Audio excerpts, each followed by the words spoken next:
Hello everyone. Japan is widely known as one of the countries with the lowest crime rates in the world. But that doesn't mean it's completely peaceful. If the West has the mafia, then Japan has the Yakuza. In Japan, when talking about the underworld, it's impossible not to mention the Yakuza, infamous criminal organizations that have existed for hundreds of years. They are not just outlaws but highly organized underground forces that operate openly within society. From gambling, smuggling, and extortion to economic and political manipulation, the Yakuza have infiltrated every corner of the land of the rising sun. Despite the government's strict crackdowns, these gangs continue to exist, both terrifying and mysterious, like an inseparable part of Japan that no one can completely erase. In September 2020, Japan was shaken by the death sentence of Nomura Satoru, the fourth-generation leader of the Kudokai gang, infamously known as the Living King of Hell. He had previously thrown a Molotov cocktail at the home of former Prime Minister Shinzo Abe. Even during his trial, he brazenly threatened the judge, saying, "I will make you regret this for the rest of your life." Under Nomura Satoru's leadership, Kudokai grew stronger and even allied with other gangs to challenge Yamaguchi-gumi, Japan's most powerful and long-standing Yakuza organization.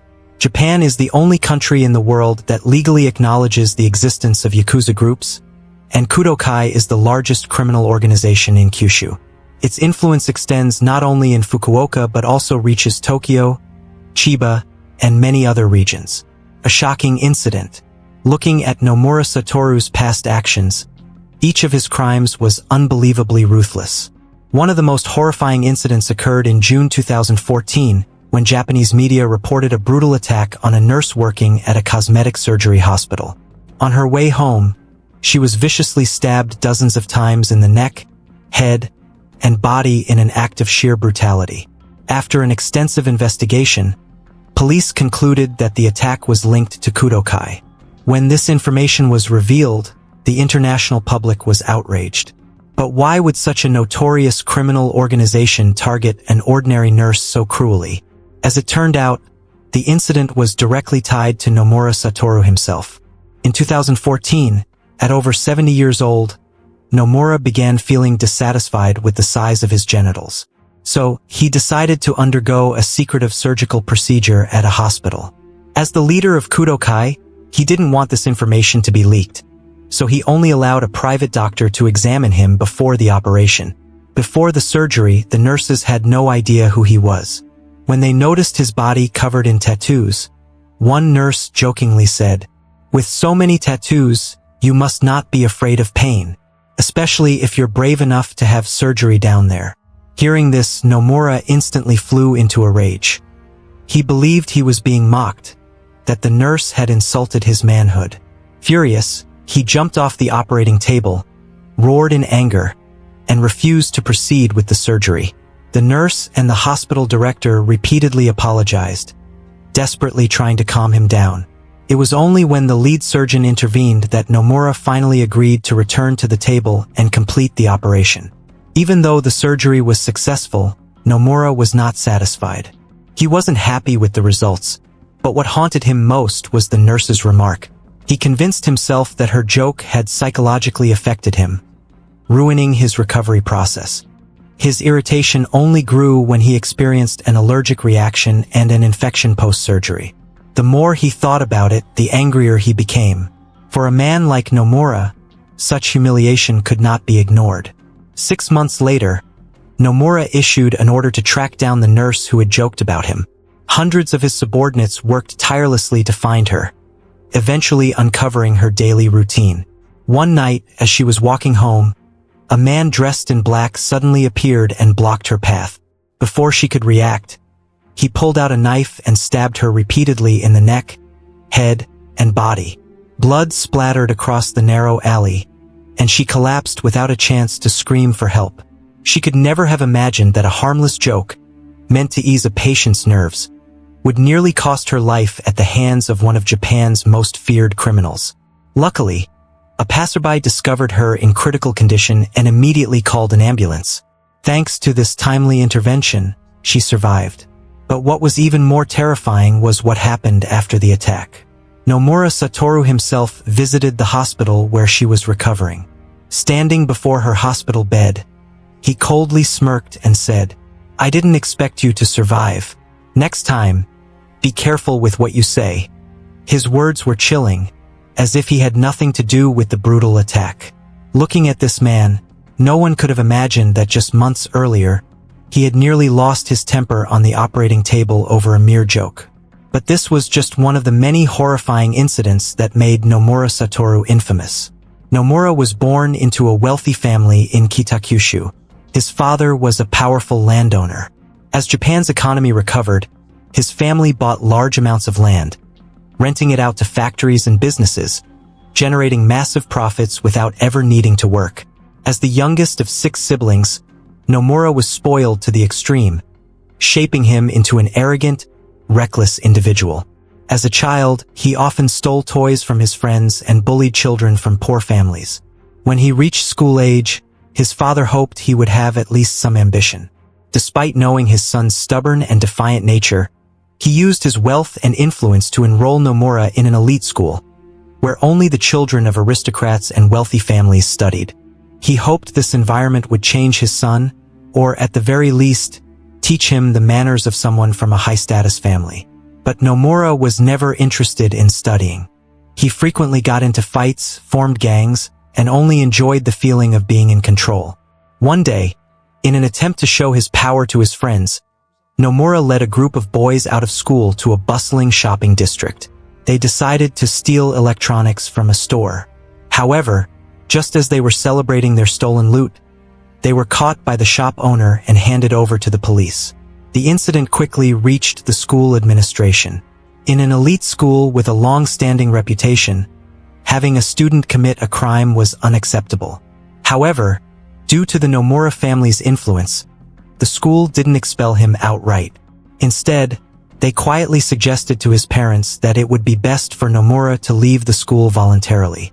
When Nomura heard this news, he agreed instantly without a second thought. He had long been fed up with school. His family didn't object either, as they had always spoiled him unconditionally. To them, as long as they had money, their son could live comfortably for life even without an education. After dropping out, Nomura didn't sit idle. He rounded up a group of friends and dove headfirst into a life of debauchery, gambling, drinking, and chasing women. Through mingling with this rowdy crowd, he was introduced to gambling. Remarkably, Nomura had a natural talent for it. Every time he stepped into a casino, he walked away with a decent haul. One night, luck struck him like lightning. He hit it big, raking in 2 billion yen in a single night at the casino, smashing all previous records. But winning too much isn't always a blessing, especially when the casino was under the thumb of Kudokai, one of Japan's most feared Yakuza organizations. His success quickly landed him in the sights of Kimura Kiyosu, Kudokai's strategist, known as the tactical genius of the gang. Kimura Kiyosu didn't buy into luck. He wanted to see for himself whether this kid had real skill or was just a one-time fluke. So, he challenged Nomura to a one-on-one showdown at the casino. Showing no mercy, Kimura struck hard and crushed Nomura decisively.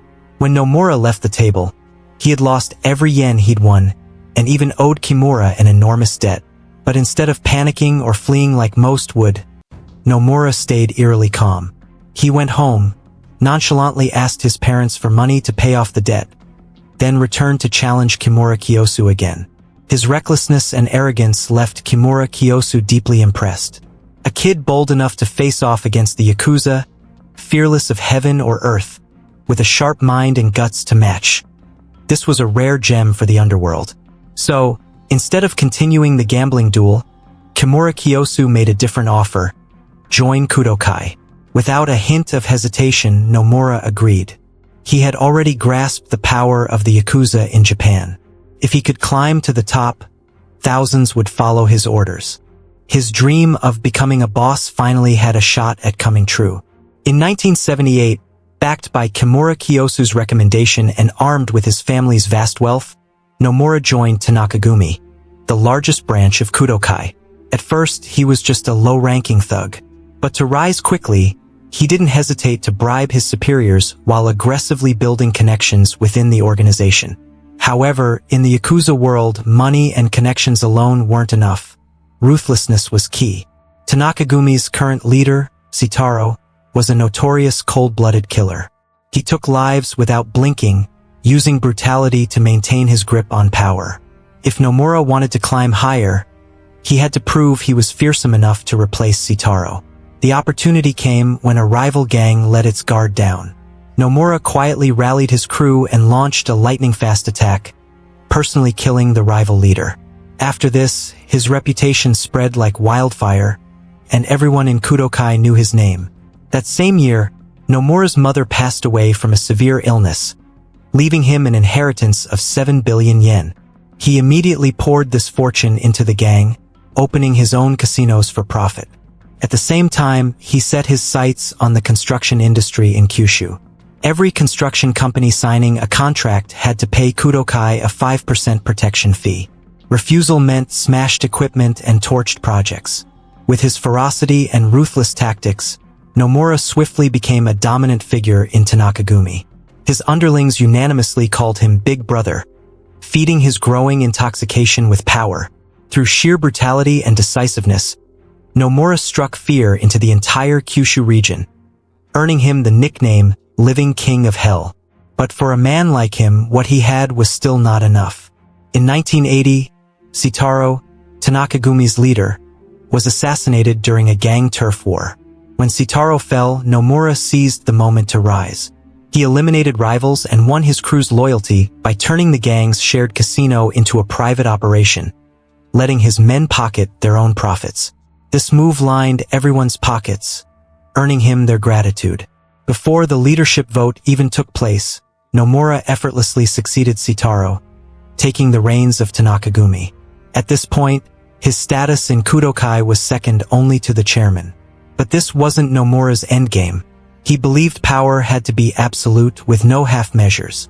To claim the chairman's seat, he imposed new rules on businesses under Kudokai's control in Kyushu and Fukuoka.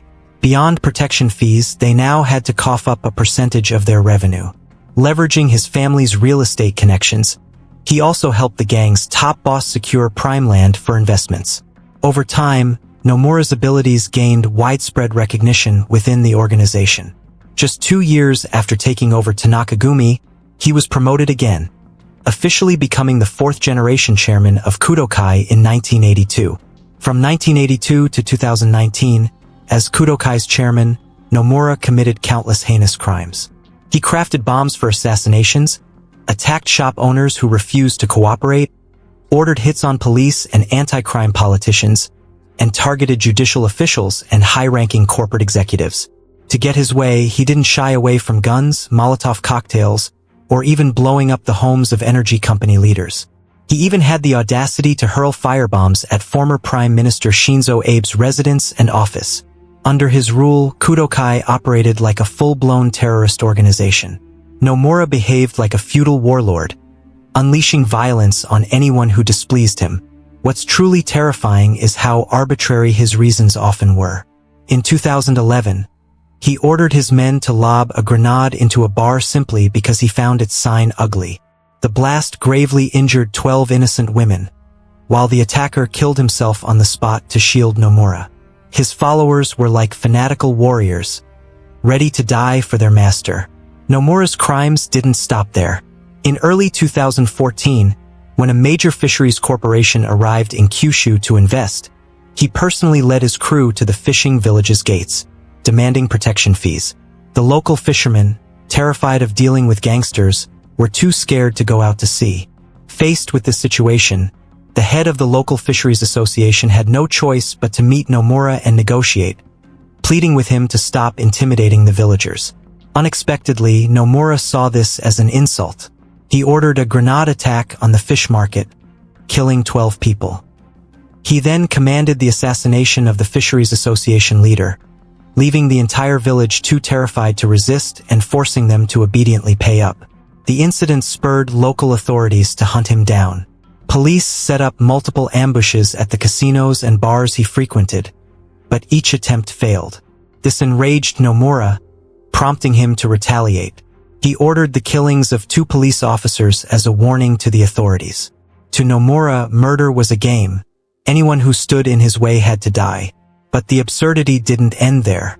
After killing the Fisheries Association leader, Nomura went on to murder another person for a ridiculous reason. During a dental visit, when the dentist asked him to open his mouth, Nomura took it as an affront to his authority. He ordered his men to eliminate the dentist, who, ironically, turned out to be the nephew of the Fisheries Association leader. Upon learning this, Nomura merely let out a cold chuckle, saying the whole family deserved to die. That same year, the nurse assassination attempt we discussed earlier took place. After waking up, the nurse recalled encountering Nomura during his hospital surgery. She immediately accused him of ordering her attack as revenge. Nomura swiftly pinned the blame on one of his underlings, providing the man with enough money and securing his family's future in exchange for taking the fall. Once the dust settled, Nomura brazenly visited the cosmetic hospital, taunting the nurse, "Feeling better? I'd like you to personally take care of me." His arrogance infuriated everyone, but his power left them helpless. Even the police were powerless, fueling his growing recklessness and descent into crime. Nomura didn't just want to dominate the underworld. He had ambitions to meddle in politics.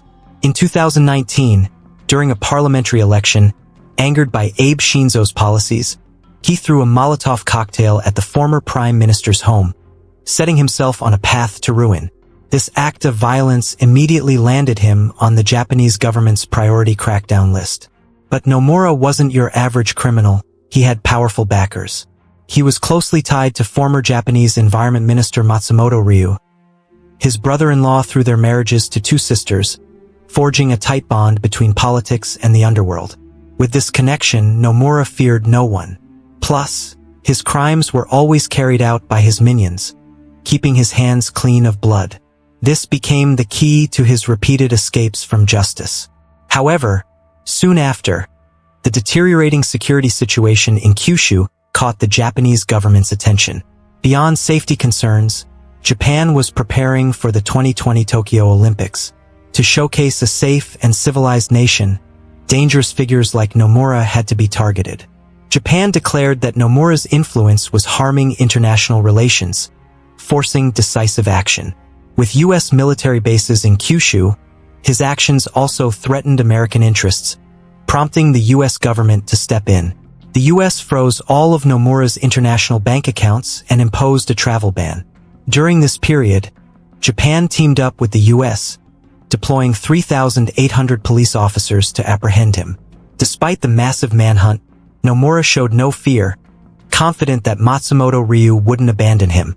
One day, as he was getting ready to step out in his tracksuit, police ambushed him and took him into custody. He didn't resist, calmly letting them handcuff him and escort him to the station. With their boss captured, Kudokai fell into disarray like a snake without its head. Rival gangs quickly swooped in to carve up its territory. During his detention, Nomura faced 62 interrogations but denied every charge.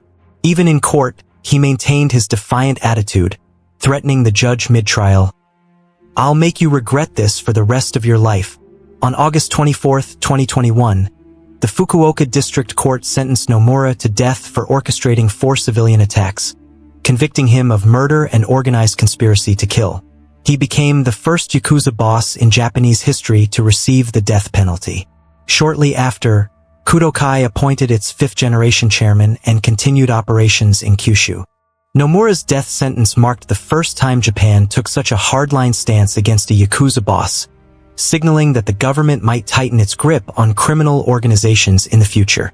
And that wraps up the story of Nomura Satoru, the 4th-generation leader of Kudokai, known as the Living King of Hell.